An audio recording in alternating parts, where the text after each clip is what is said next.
Class 6 Bihar board विज्ञान की नई पुस्तक जिज्ञासा, जिसमें चैप्टर नंबर 3 है उचित आहार स्वस्थ शरीर का आधार। तो आइए इस चैप्टर के सारे अभ्यास के प्रश्नों को हल करते हैं।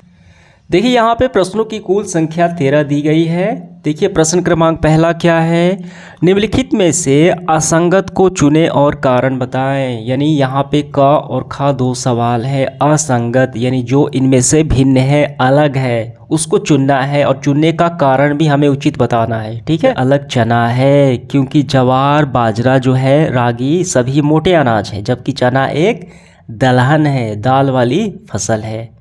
ठीक है, इसका आंसर हम कैसे लिखेंगे? इसका आंसर हमारा हो जाएगा असंगत हो गया चना। कारण हमें बताना है, कारण में हम लिखेंगे ज्वार बाजरा और रागी सभी मोटे अनाज है, जबकि चना एक दलहन है।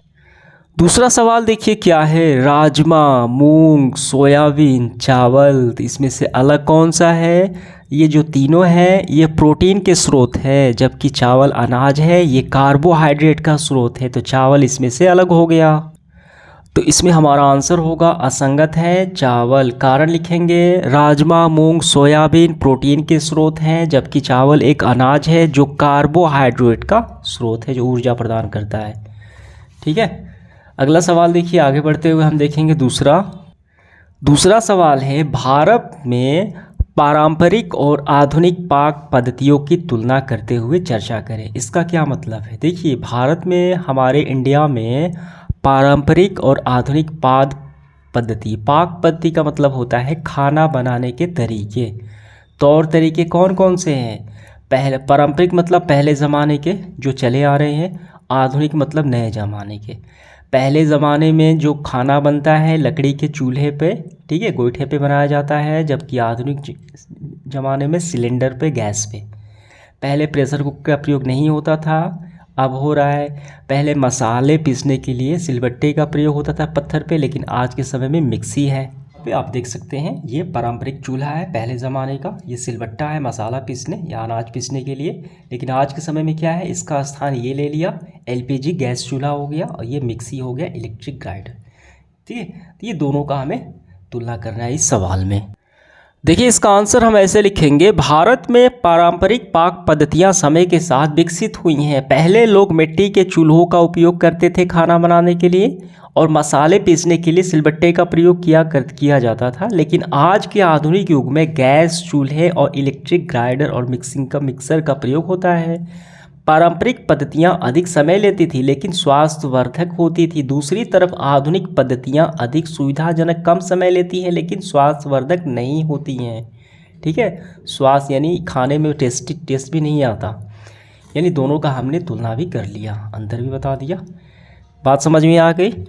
नेक्स्ट पार्ट इसका देखते हैं। अगला सवाल तीसरा क्या है, शिक्षक का कहना है कि अच्छा आहार औषधि के रूप में कार्य करता है। ठीक, तो एक विद्यार्थी है रवि, इस पर कथन को लेकर उत्सुक है और अपने शिक्षक से कुछ प्रश्न पूछना चाहता है। ठीक है, कम से कम ऐसे 2 प्रश्न सूचीबद्ध करें, यानी आपको लिखना है जो वो पूछ सकता है। कौन से वो प्रश्न पूछ सकता है? शिक्षक ने क्या कहा? उनका कहना है कि अच्छा आहार औषधि रूप में कार्य करता है, यानी दवा के रूप में भी कार्य कर सकता है। अच्छा आहार दिया जाए किसी व्यक्ति को, तो वो कौन से सवाल पूछ सकता है? रवि। इसका आंसर हम लिखेंगे, रवि द्वारा शिक्षक से पूछे जाने वाले प्रश्न ये पूछ सकता है, संभावना है। अच्छा आहार कौन कौन से रोगों से बचाव कर सकता है, ये प्रश्न पूछ सकता है। दूसरा, क्या कुछ खाद्य पदार्थ का सेवन से हमें दवाइयों की आवश्यकता कम कर सकते हैं, ये भी वो प्रश्न पूछ सकता है जब वो औषधि की बात करते हैं अच्छे आहार के बारे में। ठीक है, तो ये हमारा आंसर हो गया। देखिए अगला सवाल है चौथा, सभी जो स्वादिष्ट भोजन होते हैं, स्वादिष्ट खाद्य पदार्थ होते हैं, आवश्यक रूप से स्वास्थ्यप्रदक नहीं होते, ये आवश्यक नहीं है। और सभी पौष्टिक खाद्य पदार्थ सदैव आनंददायक नहीं होते। कुछ उदाहरण के साथ अपने विचार साझा किए, ये बताना है किस तरीके से। देखिए इसका आंसर लिखेंगे हम, स्वादिष्ट खाद्य पदार्थ और पौष्टिकता कई स्वादिष्ट खाद्य पदार्थ जैसे चिप्स, पिज्ज़ा आदि में उच्च मात्रा में वसा, शक्कर, नमक होते हैं जो स्वास्थ्य के लिए हानिकारक होते हैं। वहीं दूसरी तरफ फल, सब्जियां जैसे पालक, ब्रोकलीज आदि स्वास्थ्य के लिए अति लाभकारी है, लेकिन हमेशा स्वादिष्ट नहीं लगते। इसलिए हमें स्वाद और पौष्टिकता के बीच संतुलन बनाना चाहिए।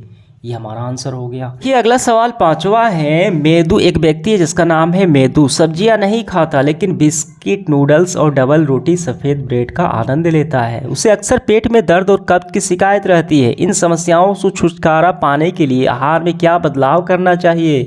ठीक है, मेदू को अपने उत्तर के विस्तार से हमें समझाना है। इसका आंसर हम लिखेंगे, मैदू को बिस्किट, नूडल्स और सफ़ेद ब्रेड की जगह अधिक फाइबर युक्त खाद्य पदार्थ जैसे साबुत अनाज, फल, सब्जियां सेवन करनी चाहिए। उसकी पेट की समस्याएं, कब्ज और पेट के दर्द सुधार हो सकता है, क्योंकि साबुत अनाज, फल और सब्जियां में फाइबर प्रचुर मात्रा में होता है जो पाचन को मदद करता है पाचन में। ठीक है। 6 नंबर सवाल देखिए। रेशमा को कम रोशनी में देखने में कठिनाई हो रही थी। चिकित्सक ने उसकी दृष्टि का परीक्षण किया, जांच किया और एक विशेष विटामिन पूरक सप्लीमेंट लेने की सलाह दी। ठीक, उन्होंने उसे अपने आहार में कुछ खाद्य पदार्थ को सम्मिलित करने की भी सलाह दी। देखिए क, ख और ग ये सवाल है। वह किस अभावजन्य रोग से पीड़ित है? वो रतौंधी से पीड़ित है। उसे आहार में किन घटक की प्रयोग की कमी हो सकती है? विटामिन ए की। कुछ पदार्थ यानी सुझाव देनी चाहिए जिससे वो खाकर या अपने ये जो बीमारी है दूर कर सकती है। तो विटामिन ए के स्रोत कौन से हैं? गाजर, पपीता, आम, ये सारे। इसका आंसर हम कैसे लिखेंगे? देखिए क, ख और ग का हमें आंसर करना है। रेशमा रतौंधी नामक रोग से पीड़ित है, हो सकती है, जो विटामिन ए की कमी से कारण होता है। ठीक है, कौन से रोग हो गया? ख, उसके आहार के खाद्य पदार्थों की किस कमी से होती है? तो ये आहार के विटामिन ए की कमी से हो सकती है, ये हो गया। ग में उसे अपने आहार में गाजर, पपीता, आम, हरे पत्तेदार सब्जियां शामिल करनी चाहिए इस रोग को दूर करने के लिए। ठीक है, समझ में आ गया। अगला सवाल 7वां है। आपको निम्नलिखित पदार्थ उपलब्ध कराए गए हैं। डिब्बा बंद फल का रस, ताज़े फलों का रस और ताज़े फल। ठीक, तो पोषण के दृष्टि से आप किसे लेना पसंद करेंगे? तो हम ताज़े फल लेंगे, इसमें रस भी मिल जाएगा और इसके गूदे में फाइबर भी मिल जाएंगे। ठीक है, तो ऑप्शन नंबर सी बिल्कुल सही होगा। तो इसका आंसर मैं यहाँ पे लगा देता हूँ। ठीक है, तो वो आपको कारण भी लिखना है। इसके बाद देखिए 8वां सवाल क्या है। देखिए गौरव के पैर की हड्डी टूट जाती है, चिकित्सक के पास जाता है। उसे तो चिकित्सक ने कैल्शियम की गोली दी और दूसरी बार फिर गया तो विटामिन डी का सिरप भी दिया। तो यहाँ पे सवाल क्या है इसमें, इसके संदर्भ में देखिए। पहला है, चिकित्सक ने गौरव को कैल्शियम की गोली क्यों दी, और दूसरी बार जब दिखाने गया कैल्शियम के साथ, ठीक है, गोली के साथ विटामिन डी का सिरप क्यों दिया। तो ठीक है, ये तीनों सवाल का हमें आंसर करना है। इसका आंसर देखिए हम करेंगे पहले में। चिकित्सक ने गौरव को कैल्शियम की गोली दी ताकि उसकी हड्डी टूटी हुई जो है, ठीक है, हड्डी जल्दी और सही से जुड़ सके। कैल्शियम हड्डी को मजबूत बनाने में महत्वपूर्ण भूमिका निभाता है। दूसरा है, दूसरी बार देखने पर चिकित्सक ने उसे कैल्शियम की गोली के साथ विटामिन डी की सिरप क्यों दी। तो इसका लिखेंगे आंसर हम। दूसरी बार डॉक्टर ने कैल्शियम की गोली के साथ विटामिन डी की सिरप इसलिए दिया क्योंकि विटामिन डी शरीर में कैल्शियम को अवशोषण को बढ़ाता है, जिससे कि हड्डियां पुनः निर्माण अधिक प्रभावी ढंग से हो सके।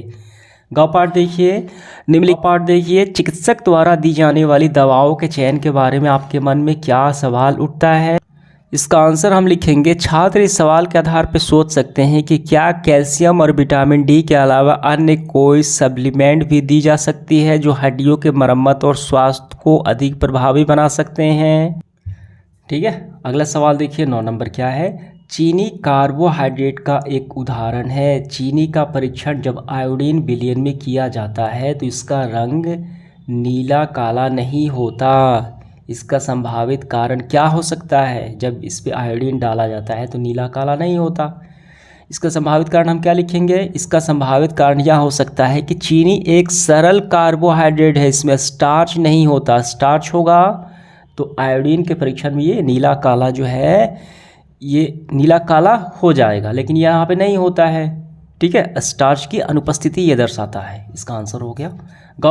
10 नंबर सवाल देखिए, आप रमन के इस कथन के बारे में क्या सोचते हैं? सभी मंड यानी स्टार्च कार्बोहाइड्रेट है, लेकिन सभी कार्बोहाइड्रेट मंड नहीं है। अपने उत्तर के जांच के बारे में किसी क्रियाकलाप का योजना वर्णन करें। अभी हमने देखा यहाँ पे चीनी कार्बोहाइड्रेट है, लेकिन इसमें मंड तो है नहीं। ठीक, इसका आंसर लिखेंगे, रमन का कथन सही है। स्टार्च एक प्रकार का कार्बोहाइड्रेट है, लेकिन अन्य कार्बोहाइड्रेट से शुगर, चीनी का एग्जाम्पल हमने देखा, ग्लूकोज आदि स्टार्च नहीं होते, क्योंकि इनके जांच में आयोडीन के बूंद डालने पर इसका रंग नीला या काला नहीं होता। ठीक है, प्रयोगशाला में आयोडीन का प्रयोग करते समय आयोडीन के कुछ बूंद मिस्टी के मोजे पर तथा उसके शिक्षिका के साड़ी पर गिरी, तो साड़ी पर आयोडीन की बूंदें नीली काली हो गई। इसका मतलब स्टार्च है वहाँ पे, जबकि मोजे पर रंग नहीं बदला, इसका स्टार्च नहीं है। ये हो सकता है कि साड़ी के कपड़े में स्टार्च की मौजूदगी है, तभी उसका रंग बदल गया। ठीक है, जबकि मोजे पर स्टार्च नहीं है, इसलिए इसका रंग नहीं बदला आयोडीन का। 12 नंबर, कंदन को एक स्वास्थ्यप्रद आहार क्यों माना जाता है? कंदन जी, ठीक है, क्या कंदन खाने के शरीर के सही पोषण संबंधी सभी आवश्यकताएं पूरी हो सकती है? चर्चा करें। देखिए, कंदन को स्वास्थ्यप्रद आहार माना जाता है क्योंकि इसमें बहुत सारे फाइबर, प्रोटीन, विटामिन, खनिज होते हैं। ठीक है, जो शरीर के स्वस्थ रखने में मदद करते हैं। केवल कंदन खाने से सभी पोषक की आवश्यकताएं पूर्ति नहीं हो सकती, क्योंकि शरीर को विभिन्न पोषक तत्वों की आवश्यकता पड़ती है। इसमें कार्बोहाइड्रेट तो नहीं होता, ठीक है, जो विभिन्न खाद्य पदार्थों से मिलते हैं। इसके बाद आखिरी सवाल है 13, आपको विलयन का एक नमूना दिया गया, आप इसमें आयोडीन विलयन होने की संभावना की जांच कैसे करेंगे? देखिए, आप इस विलयन में किसी स्टार्च युक्त पदार्थ जैसे आलू या ब्रेड डाल सकते हैं। यदि विलयन आयोडीन इसमें अगर होगा, आयोडीन होगा, तो स्टार्च का रंग जो है नीला काला उत्पन्न होगा। अगर नहीं होगा आयोडीन तो ये नहीं होगा, क्योंकि स्टार्च डालने पर आयोडीन इसमें अभिक्रिया करके नीला या काला बना देता है। समझ में आ गया? तो इस तरीके से सेशन समाप्त हुआ। धन्यवाद।